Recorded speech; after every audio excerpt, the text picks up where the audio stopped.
Hello, it's time for my Jane Austen July wrap-up. The first challenge of Jane Austen July is to read one of her 6 main novels, and the book I chose is Pride and Prejudice. Pride and Prejudice tells the story of Bennet family who have 5 daughters and only moderate amount of money to share as dowries to them. It is no wonder that Mrs. Bennet's dearest wish is to see her daughters well married, preferably to men of good fortune.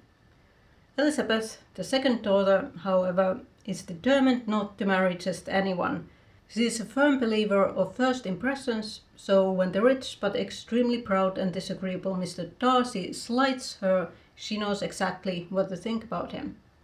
But appearances can be deceiving, as Elizabeth is forced to acknowledge when Mr. Darcy becomes captivated by her lively manners, bright eyes and sparkling wit. It's a bit odd to make a review of a book that I fell in love with 25 years ago. I first read Pride and Prejudice in 1999. It was not the first Austen book I read, that was Mansfield Park, but this was the book that made me voraciously read everything Austen had written. The wit, the humor, the characters, the historical setting, and the world and the people that Jane Austen so accurately describes and at times ridicules were all features that made me fall in love with her writing. And Pride and Prejudice is the perfect example of her style. I own 2 English editions of Pride and Prejudice, the Wordsworth Classics paperback and the Penguin cloth-bound edition. This was the book I read and annotated, but I also read the introduction, the appendices and the notes in this edition. As this was my first time participating in Jane Austen July, I wanted to start with my favorite Jane Austen novel, and I also wanted to try something new, which was annotating a book. I'll make a separate video on what I learned and how that experiment went, but I can already say that I really enjoyed the experience. Annotating made me read at a much slower pace and to analyze the text in a deeper level than I otherwise would have done, although I'm pretty sure there are a lot of elements that I still missed. That's one of the reasons why Jane Austen's books are so rereadable. There's always new things to pick up. One of the things I noticed this time was the age 15. I knew beforehand the link between Georgiana Darcy and Lydia Bennet both being 15 years old when Wickham becomes interested in them, but there is this offhand mention very early in the novel that Jane was 15 when she had her first admirer. That made me wonder whether the people in Georgian or Regency England found 15 somehow a dangerous age for a girl. That is the age when the girls would come out to the society, so they might not know which men are reliable and which are rakes. But it also made me wonder whether men in that era found 15-year-old girls somehow particularly alluring. Unfortunately, I don't think that's something that has changed over the centuries, as teenage girls still face a lot of sexual harassment from older men. Now, if you never read Jane Austen before, Pride and Prejudice is a great place to start. The plot is tight, there is a lot of funny banter, and the character development is top-notch. I will forever be giving this book 5 stars. The second challenge was to read something other written by Jane Austen that is not her main 6 novels, and I chose Love and Friendship and Other Youthful Writings. This Penguin cloth-bound edition includes the 3 notebooks of youthful writings Jane Austen decided merited to be kept and circulated among friends and family, and her early epistolary novel Lady Susan. I had completely forgotten how fun Jane Austen's juvenilia could be. There were several occasions where I was practically laughing out loud. Now, in terms of literary merit, these stories are nowhere near Jane Austen's published works, but that's to be expected considering that she wrote these stories when she was between 12 and 17 years of age. It is interesting to see how Jane's writing style developed from short spoofs making fun of contemporary novelistic conventions to more serious endeavors, although not serious in the sense of less humorous. Some of my favorites include Henry and Eliza, Love and Friendship, and The History of England, where Austen spoofs Oliver Goldsmith's famous history book The History of England from the earliest times to the death of George II. This book also gets 5 stars for me, although I might only recommend this book to die-hard Jane Austen fans. The next challenge was to read a non-fiction book about Jane Austen or her time, and I chose Jane Austen at Home by Lucy Worsley. Worsley is one of my favorite historians and I love her documentaries. I watched her Jane Austen documentary multiple times, and this July I revisited the documentary again after reading her detailed biography. I've read shorter biographies of Austen before, but they've mainly focused on Jane's adulthood and her publications. Worsley takes us to a longer journey through Austen's family history and focuses especially on the people Jane knew and the houses she lived in and visited, and how those places affected her writing, both in terms of where she wrote her novels as well as how she drew inspiration from those places. Now, Jane herself is a bit elusive. We do have some of her letters, but a lot of them were destroyed later by her sister Cassandra. Moreover, Jane's writing style in her letters is humorous and she isn't always serious, so detecting the truth under the smokescreen of humor can be challenging. And to top it all, as Worsley notes, Austen's family tried to appropriate Jane's image to fit the ideal of a delicate woman suitable for the Victorian era. That means that Worsley has to make some conjectures about what Jane was really like and what she really thought. Granted, Worsley herself openly admits that her work is subjective. On page 5 she says, "I know who I want Jane Austen to be, but I still found the host of I thinks and no wonders and rhetorical questions a bit jarring." I'm not sure I always agree with Worsley's reading of the events, but I did enjoy reading this, and this is a well-researched biography. This book mentions a lot of Jane Austen's relatives, both from the Austen and Lee sides of the family, and I sometimes got a bit confused about who was who. This book would have definitely benefited from having a family tree and a general timeline of events. I still hugely recommend this book if you're a Jane Austen fan. I gave it 5 stars. The next challenge was to read a modern retelling of Jane Austen's work or a historical fiction set in Jane Austen's time. I chose Much Ado About Nada by Uzma Jalaluddin. This is a modern retelling of Persuasion. 29-year-old Nada Sayed is stuck, unmarried, living with her parents and mourning the failure of her startup company. Her best friend Halima is determined to bring her out of her shell once more and forces her to attend a giant Muslim convention at the heart of Toronto. And Halima knows the perfect man for Nada, her fiancé's brother, Baz.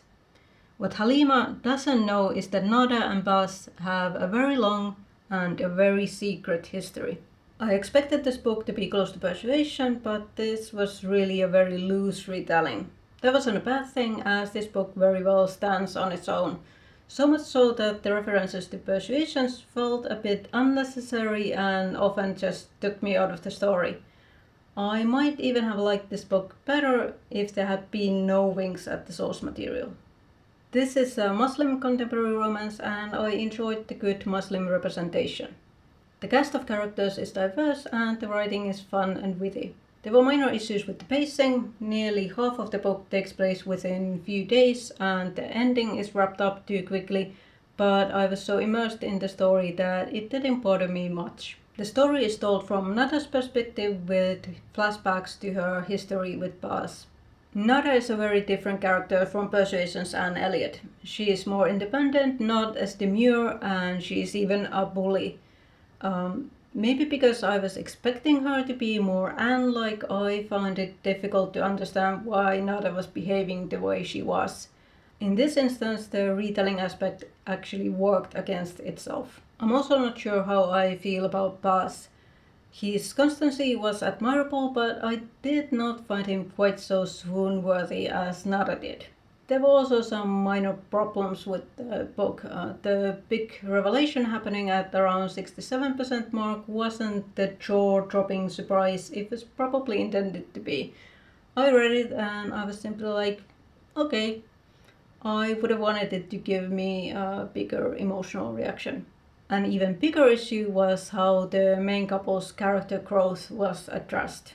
Nada and Bas were very young and immature when they were first in a relationship, and it makes perfect sense why their relationship didn't work out when they were 22. However, the book focuses solely on Nada's flaws, insecurities, and regrets.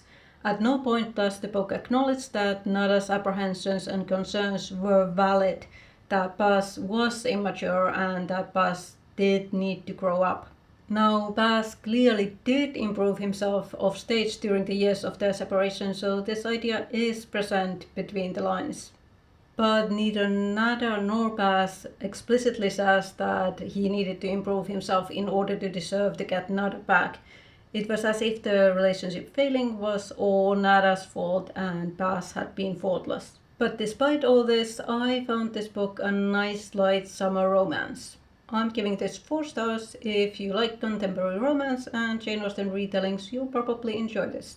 The next challenge was to read a book by a contemporary of Jane Austen, and I chose Belinda by Maria Edgeworth. Belinda Boardman, a 17-year-old serious and virtuous girl, is pushed by her matchmaking aunt to join the household of dissipated Lord and Lady Delacour to secure herself a husband from the London marriage market.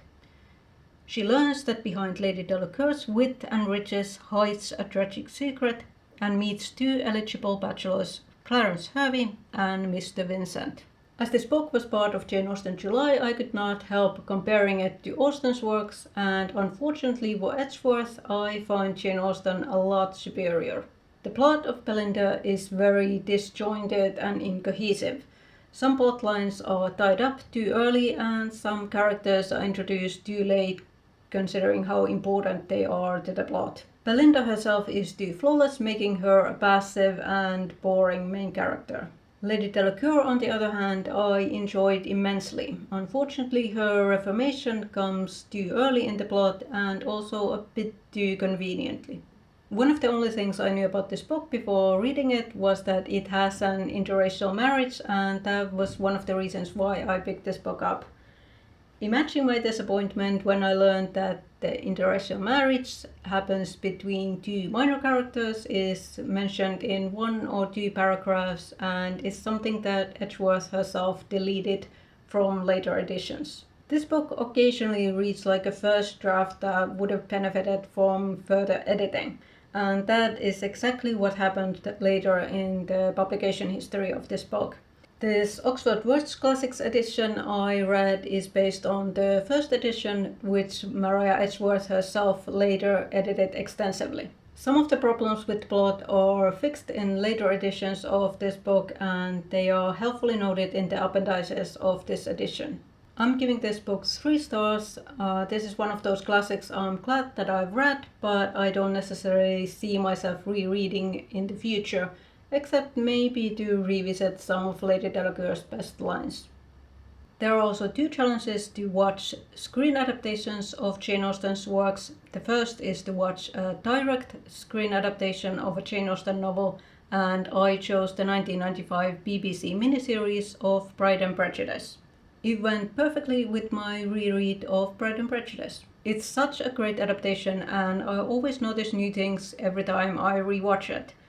This time I noticed that in the beginning, in the first 3 episodes, Mr. Darcy is riding a black horse, but in the 4th episode, when we learn that he is not the villain, he suddenly rides a white horse. And also in the book, Lydia is wondering whether Wickham will wear his blue coat in the wedding, and that's exactly what happens in the miniseries.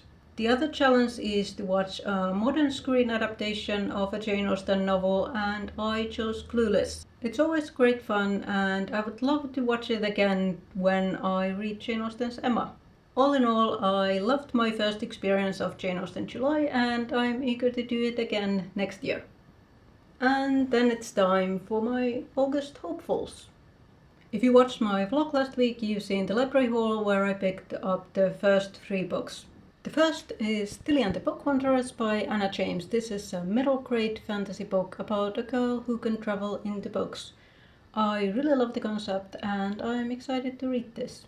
The second is A Thousand Heartbeats by Kiera Cass. This is a standalone young adult fantasy and I think romance plays a large role in it. And the third book I picked up from the library is Mel C's memoir, Who I Am. After reading Jerry Halliwell's memoir, If Only, I'm curious to see how Mel C describes her years in Spice Girls.